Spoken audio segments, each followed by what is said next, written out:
السلام علیکم کلاس وسلم کی زندگی کو ہم نے ڈسکس کیا، اس کے بعد چند ضروری چیزیں اور تھیں جن کو ہم نے پڑھا۔ اس کے بعد آج ہم غزوات کو تھوڑا سا لیتے ہیں، اور ایک تصویر بھی آپ کے گروپ میں شیئر ہوئی ہوگی جس میں غزوات کو اور چند ضروری چیزیں جو ہجریوں میں فرض ہوئی تھی تو وہ شیپ بتائی گئی تھی۔ تو اس میں سے تھوڑی سی میں نے چاہا کہ وضاحت کر دوں تو آپ کو چیزیں اچھے سے سمجھ میں آ جائیں۔ ایک دو چیزیں تو آپ سمجھ لیں کہ ہجری سال اور نبوی سال کیا ہوتا ہے۔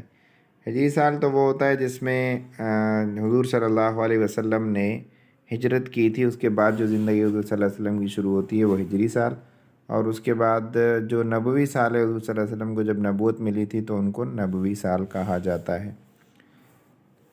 تو یہ جو تصویر آپ دیکھ رہے ہیں آپ کے گروپ میں بھی شیئر ہوئی ہوگی، تو اس میں 1 2 3 4 5 6 7 8 9 ہجری تک کی جو ہے وہ ضروری چیزیں بتائی گئی ہیں۔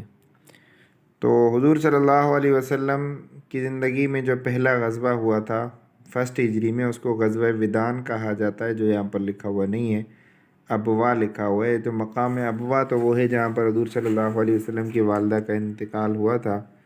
پہلا غزوہ جو ہے ان کو غزوہ ودان کہا جاتا ہے۔ تو دوسری جو دو چیزیں پہلی ہجری میں ہوئی تھی، ایک تو اذان ہوئی تھی، اذان پہلی ہجری میں ہوئی تھی۔ خطبہ جمعہ، حضور صلی اللہ علیہ وسلم جب ہجرت کر کے آ رہے تھے تو راستے میں آپ نے ایک قبیلہ بنو سالم کی بستی تھی، وہاں پر آپ نے جمعہ نماز ادا کی تھی، تو وہاں پر پہلا جو ہے وہ اسلام کا جمعہ کا خطبہ ہوا تھا، وہ بھی فرسٹ ہجری میں ہوا تھا۔ اس کے بعد ہے دو ہجری میں جو مشہور غزوہ ہے جس کو ہم غزوہ بدر کے نام سے یاد کرتے ہیں، تو غزوہ بدر جو ہے وہ سن 2 ہجری میں ہوا تھا، جس کا پس منظر تھوڑا سا یہ ہے کہ حضور صلی اللہ علیہ وسلم جب ہجرت کر کے مدینہ گئے تو وہاں پر مسلمانوں کا مدینہ میں عروج ہونے لگا، تو کافروں کو خدشہ تھا کہ مسلمان ہم پر کسی طریقے سے حملہ آور نہ ہو جائیں، تو اسی ڈر اور خوف کی وجہ سے ان کا ایک تجارتی قافلہ جو ہے مدینہ سے واپس آ رہا تھا، تو مدینہ کے راستے سے جب قریب سے گزرنے لگا تو ابو سفیان کو یہ شکایت ہوئی کہ مسلمان شاید ہم پر حملہ آور ہو رہے ہیں، تو اس نے مکے کے جو تاجر برادران تھے، ان کی تجارتی قافلے کے جو ذمہ داران تھے، ان کو خط لکھا کہ مسلمان آپ کے تجارتی اس پر جو ہے وہ لینا چاہتے ہیں، حملہ کرنا چاہتے ہیں، برائے کرم اپنے تجارتی سامان کو بچا لیجئے۔ تو اسی طرح ابو جہل کی سربراہی میں 1000 لوگوں کا قافلہ جو ہے وہ آیا، پھر بدر کے مقام پر جنگ ہوئی تھی، جس میں کافروں کو کافی نقصان اٹھانا پڑا، اور حضور صلی اللہ علیہ وسلم کے جو جانثاران تھے جس میں سے 14 لوگ شہید ہوئے تھے، 6 مہاجر 8 انصار۔ دوسری جو دو ضروری چیز اس میں ہوئی تھی 2 ہجری کے اندر، وہ قبلے کی تبدیلی۔ قبلے کی تبدیلی یہ کہ تحویل قبلہ اس کو کہا جاتا ہے، یعنی قبلے کا پھر جانا۔ وہ یہ تھا کہ پہلے مسلمان جو ہے وہ بیت المقدس کو، یعنی کہ قبلہ وہاں تھا اور اس طرف رخ کر کے نمازیں پڑھتے تھے۔ پھر حضور صلی اللہ علیہ وسلم کی بھی خواہش تھی، اللہ تعالیٰ نے بھی حکم دیا تھا، سن 2 ہجری کے اندر جو ہے وہ قبلے کا حکم آیا تھا، تبدیل قبلے کا، تو وہاں پر مسلمان جو نماز پڑھ رہے تھے انہوں نے اسی میں ہی جو ہے وہ قبلہ تبدیل کر لیا، تو یہ بھی سن 2 ہجری کا مشہور واقعہ ہے۔ عیدین کی نماز کا حکم بھی جو ہے وہ سن 2 ہجری میں ہوا تھا۔ فرض نماز، روزے کی لغوی معنی ہے رک جانا، ٹو اسٹاپ، تو اس کے چونکہ ہم گناہوں سے ان چیزوں سے رک جاتے ہیں، تو یہ بھی روزے کے لیے عربی میں ایک لفظ استعمال ہوتا ہے سوم کا مطلب بھی یہی ہے کہ رک جانا، چونکہ روزے میں گناہوں اور کھانے پینے سے انسان رک جاتا ہے، تو روزہ رمضان کے 30 روزے فرض ہیں۔ قرآن مجید بھی رمضان میں ہی نازل ہوا تھا، 27 رمضان کو، اسی طرح رمضان کے مہینے کو بھی جو ہے وہ دوسرے مہینوں پر فضیلت ہے۔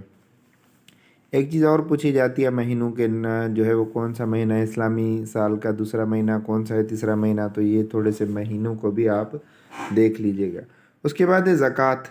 زکوٰۃ کے لغوی معنی ہے پیوریفیکیشن، پاکیزگی، چونکہ حضور صلی اللہ علیہ وسلم کے دور میں جب لوگوں کو حکم دیا گیا تھا تو اسی طرح زکوٰۃ جو ہے وہ مسلمانوں پر فرض کی گئی تھی، وہ بھی سن 2 ہجری میں۔ زکوٰۃ کی بھی چند ضروری چیزیں آپ کو بتاتا چلوں۔ زکوٰۃ جو ہے وہ ہر جگہ پر خرچ نہیں کی جا سکتی، اس کے مصرف مخصوص ہیں، خرچ کرنے کی جگہ ان کو مصارف زکوٰۃ کہا جاتا ہے، ان کی تعداد 8 ہے۔ دوسرا جو ہے زکوٰۃ میں سونے اور چاندی کا نصاب عموماً ٹیسٹوں کے اندر پوچھا جاتا ہے۔ سونے کا نصاب جو ہے وہ زکوٰۃ گولڈ میں 7.5 تولہ ہے، اور چاندی کا نصاب جو ہے وہ 52.5 تولہ ہے۔ مصارف زکوٰۃ کی تعداد جو ہے وہ 8 ہے۔ اس کے بعد جہاد کا معنی ہے کوشش کرنا، ورک ہارڈ وغیرہ، تو یہ جہاد بھی سن 2 ہجری کے اندر فرض ہوا تھا۔ سن 3 ہجری کے اندر جو ہے وہ احد مشہور جنگ ہے، جس میں جو ہے وہ مسلمانوں کو کافی نقصان اٹھانا پڑا تھا ان کی غلطی کی وجہ سے۔ تو حضور صلی اللہ علیہ وسلم نے جب بدر میں کافروں کو شکست دی تو کافروں نے ایک سال دوبارہ اپنا بدلہ لینے کے لیے وہ احد کے مقام پر آئے تھے۔ تو یہاں پر مسلمان اکٹھے ہو گئے، کافر بھی، اور حضور صلی اللہ علیہ وسلم نے ایک پہاڑ پر مسلمانوں کو کھڑا کیا تھا جہاں سے راستہ گزرتا تھا۔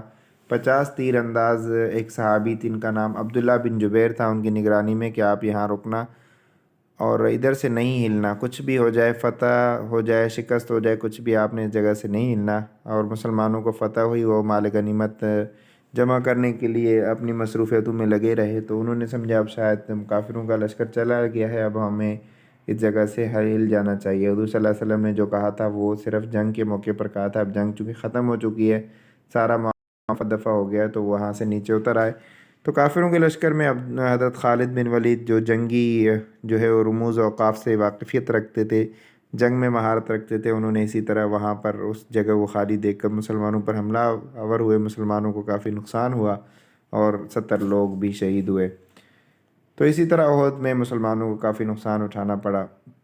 اس میں جو ضروری چیزیں ہیں، احد 3 ہجری میں ہوئی تھی، احد 3 ہجری میں تیمم کا حکم ہوا تھا، اور 3 ہجری میں جو غزوہ احد ہوا تھا، جو پہاڑ پر جن صحابی کو کھڑا کیا تھا ان کا نام عبداللہ بن جبیر تھا، جن کو 50 تیر انداز ان کی جماعت میں تھے۔ تیمم کا مطلب ہوتا ہے جب پانی کی قلت ہو جائے، مطلب پانی موجود نہ ہو، تو وہاں پر مٹی سے جو ہے وہ ہاتھوں پر مٹی لگا کے ایک خاص طریقہ ہوتا ہے جس سے تیمم کیا جائے۔ تیمم کا لغوی معنی ہوتا ہے ارادہ کرنا، قصد کرنا، نیت کرنا۔ واقعہ رجی سن 4 ہجری میں ہوا تھا۔ سن 4 ہجری میں حضور صلی اللہ علیہ وسلم کے پاس کچھ لوگ آئے تھے جنہوں نے کہا تھا کہ ہمیں قاری القرآن، یعنی جو لوگ قرآن پڑھے ہوئے ہیں وہ ہمیں دے دیں تاکہ ہمیں قرآن پڑھائیں، تو اس طرح وہ لے کر گئے تھے اور ان کو شہید کر دیا تھا۔ 5 ہجری میں غزوہ خندق، جس کو غزوہ احزاب بھی کہا جاتا ہے، خندق اور احزاب ایک ہی جنگ کے نام ہیں، وہاں پر ایک بڑی کھائی کھودی تھی حضرت سلمان فارسی رضی اللہ تعالیٰ عنہ کے مشورے سے، تو اس کو غزوہ خندق کہا جاتا ہے۔ غزوہ خندق میں جو ہے وہ غزوہ خندق 5 ہجری میں جب ہوئی تھی تو اس کے بعد پردے کا حکم ہوا تھا، زنا کی سزا کا بھی حکم اس میں 5 ہجری میں جاری کیا گیا۔ اس کے بعد 6 ہجری میں مشہور جو ہے وہ صلح حدیبیہ ہے۔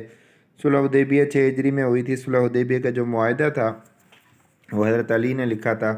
صلح حدیبیہ کا تھوڑا سا کانسیپٹ آپ کو بتا دوں، 6 ہجری میں حضور صلی اللہ علیہ وسلم عمرے کی نیت سے جو ہے وہ نکلے تھے، راستے میں کافروں نے روک دیا کہ آپ عمرہ نہیں کر سکتے، تو حضور صلی اللہ علیہ وسلم نے بات چیت کرنے کے لیے حضرت عثمان کو بھیجا تھا مکہ میں، تو وہاں پر یہ افواہ پھیلی تھی کہ حضرت عثمان کو شہید کر دیا، تو آپ نے حضرت عثمان کے خون کا بدلہ لینے کے لیے ایک بیعت لی تھی جس کو بیعت الرضوان کہا جاتا ہے۔ یہ جو لکھی ہوئی ہے بیعت الرضوان، تو بیعت الرضوان جو ہے وہ حضرت عثمان کے خون کا بدلہ لینے کے لیے کی گئی تھی۔ تو اسی طرح جب حضور صلی اللہ علیہ وسلم کو پتہ چلا کہ افواہ ہے، بات جھوٹی ہے، تو حضرت عثمان جب واپس آئے تو کافروں کے ساتھ جو صلح ہوئی تھی اس کو صلح حدیبیہ کے نام سے یاد کیا جاتا ہے۔ فتح خیبر سن 6 ہجری میں نہیں ہوا تھا، فتح خیبر 7 میں ہوا تھا۔ تو یہ خیبر کو جو حضرت علی رضی اللہ تعالیٰ عنہ نے فتح کیا تھا۔ سن 6 ہجری میں حضرت عمر رضی اللہ تعالیٰ عنہ نے اسلام قبول کیا تھا۔ اس کے بعد سن 7 ہجری میں جو سلسلہ چلا تھا اس کو خطوط کا سلسلہ کہا جاتا ہے۔ جب صلح حدیبیہ ہوئی تو آپ دوسرے چیزوں سے پرامن ہو گئے، تو آپ نے دوسرے بادشاہوں کو خط لکھے تھے، تو وہ سلسلہ جو ہے سن 7 ہجری میں ہوا تھا۔ 8 ہجری میں جو ہے وہ فتح مکہ ہوا تھا۔ فتح مکہ چونکہ پہلے جب 6 ہجری میں صلح حدیبیہ ہو گئی تھی تو اس کی خلاف ورزی کی تھی کافروں نے، تو اس کے بدلے میں آپ نے 8 ہجری میں مکے پر چڑھائی کی اور بغیر کسی جنگ کے مکہ فتح ہو گیا۔ فتح مکہ ایک مثالی کارنامہ تھا جس کو ہم کبھی بھی نہیں بھلا سکتے، جس میں کسی بھی آپ نے بڑے بڑے دشمنوں کو وہاں پر معاف کر دیا تھا۔ موتا جو ہے یہاں پر 7 ہجری لکھا ہوا ہے، لیکن موتا 8 ہجری میں ہوا تھا۔ طائف بھی 8 ہجری میں ہوا تھا، غزوہ طائف، اور خیبر جو ہے وہ 7 ہجری میں ہوا تھا۔ یہاں پر خیبر جو ہے وہ 6 ہجری میں لکھا ہوا ہے، خیبر 7 میں ہوا تھا۔ طائف اور موتا جو ہے وہ 8 ہجری میں ہوا تھا۔ فتح مکہ بھی 8 ہجری میں ہوا تھا۔ غزوہ موتا جو ہے ایک غیر عرب جنگ تھی، یعنی پہلی جتنی بھی جنگیں تھیں وہ عرب کے ساتھ ہی، یہ غیر عرب جنگ تھی۔ اور جو ہے وہ تبوک 9 ہجری میں ہوئی تھی۔ تبوک کو جو ہے وہ آخری غزوہ کہا جاتا ہے، ٹوٹل 27 غزوات ہیں، اور غزوہ تبوک جو ہے وہ آخری غزوہ ہے حضور صلی اللہ علیہ وسلم کا۔ تو امید ہے اس مختصر سی ویڈیو میں آپ کو جو تصویر بھیجی گئی تھی اس کی ایکسپلینیشن آپ کو اچھے سے سمجھ میں آ گئی ہوگی۔ تو اس کے بعد بھی اگر کسی کو کوئی کویسچن ہے تو وہ مجھ سے پوچھ سکتا ہے۔ اگر میری طرف سے کوئی چیز سمجھ میں نہیں آئی تو وہ بھی مجھے بتا دیں۔ السلام علیکم۔